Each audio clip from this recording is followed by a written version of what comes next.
அம்மே நாராயணா, தேவி நாராயணா, லட்சுமி நாராயணா, பத்ரி நாராயணா, பகவதிய நமக.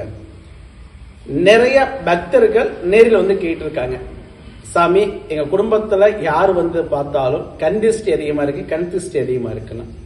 அதாவது ஒரு செய்வனுக்கு என்ன பவரோ அதே மாதிரி கண் திருஷ்டிக்கு அந்த பலன் உண்டு. அப்படி எடுத்துக்கிட்டீங்க அப்படின்னா வந்து ஒரு வீடு கட்டிட்டா நம்ம சொந்தக்காரங்க நம்ம மேல காய்ச்சி கிடப்பாங்க, கண் திருஷ்டி ஆகும். ஒரு நிறுவனம் தொடங்கினோம்னா நண்பர்கள் கண் திருஷ்டி ஆகும். யார் வந்தாலும் கண் திருஷ்டி சொல்றாங்க. பூசாரிங்க வந்தா இந்த கண் திருஷ்டிக்கு என்ன சாமி பண்ணலாம், வீட்டில் ஒரு சின்ன பரிகாரம் சொல்லுங்க அப்படின்னு எடுத்துக்கிட்டீங்கன்னா, முதல்ல வந்து எலுமிச்சை எடுத்துக்கலாம். எலுமிச்சம்பளை எடுத்து உங்க தலையை 3 சுத்தோ அல்லது 48 சுத்தோ சுத்தலாம். பழத்தை 4ஆ கட் பண்ணலாம். குங்குமம் வைக்கலாம், சூட வைக்கலாம். எரிஞ்சு முடிஞ்சோன்னு அந்த பழத்தை ஒரு குளமோ ஆறோ நீர்நிலையில போடுங்க. அதே மாதிரி ஒரு பூசணிக்காய் வாங்கலாம். 3 சுத்தம் 48 சுத்தம் தலையை சுத்தலாம். குடும்பத்தையும் சேர்த்து சுத்தலாம், வீட்டையும் சுத்தலாம், உங்களுடைய அலுவலகத்தையும் சுத்தலாம். சுத்திட்டு 4ஆ கட் பண்ணலாம். குங்குமம் வைக்கலாம், கற்பூரம் வைக்கலாம்.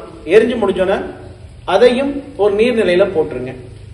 அதே போல வந்து தேங்காய் வாங்கலாம். தேங்காயை வீட்டில் உள்ள அனைத்து பேத்து தலையையும் சுற்றலாம். ஒரு பகுதியாக சுத்திட்டு கொஞ்சம் குங்குமம் வச்சு சூட வைக்கலாம். எரிஞ்சு முடிஞ்சோன்னு பக்கத்தில் உள்ள அனைத்து வகையான கோயிலின் சிதறகாய் அடிக்கலாம். விநாயகர் கோவில் அடிக்கலாம், முருகன் கோவில் அடிக்கலாம், சிவபெருமான் கோவில் அடிக்கலாம், அம்பாள் கோவில் சிதறகாய் அடிக்கலாம். அதே மாதிரி வந்து பெருமாள் கோயில் சிதறகாய் அடிக்கலாம். சாஸ்திரம் இல்லை. அதே போல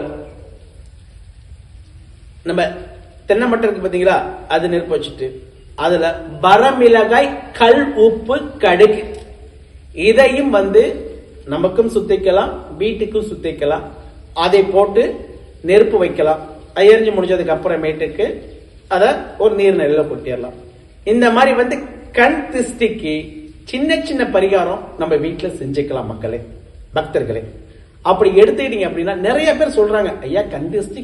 இந்த கண் திருஷ்டி மூலியமா என்ன ஆகும்? உடல் சோர்வு ஏற்படுத்தும், முன்னேற்றத்தை குறைக்கும், பெரிய செலவை இழுத்து விடும்.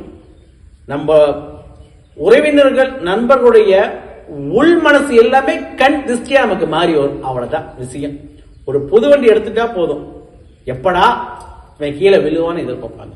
அந்த மாதிரி இந்த கண் திருஷ்டிக்கு சின்ன சின்ன பரிகாரம் நம்ம வீட்டுல நாமளே செய்து கொள்ளலாம். இந்த கண் திருஷ்டிக்கு நீங்க பரிகாரம் பண்றப்ப நாட்கள் பார்க்க வேண்டாம், எந்த நாளாக வேணாலும் செய்யலாம். செய்யறப்ப கொஞ்சம் இறங்கு பொழுதுல செய்யுங்க. மேற்கொண்டு தகவல் வேணும்னா ஆலயத்துக்கு வாங்க, நேரில் உங்களுக்கு நான் சொல்கிறேன். அம்மே நாராயணா.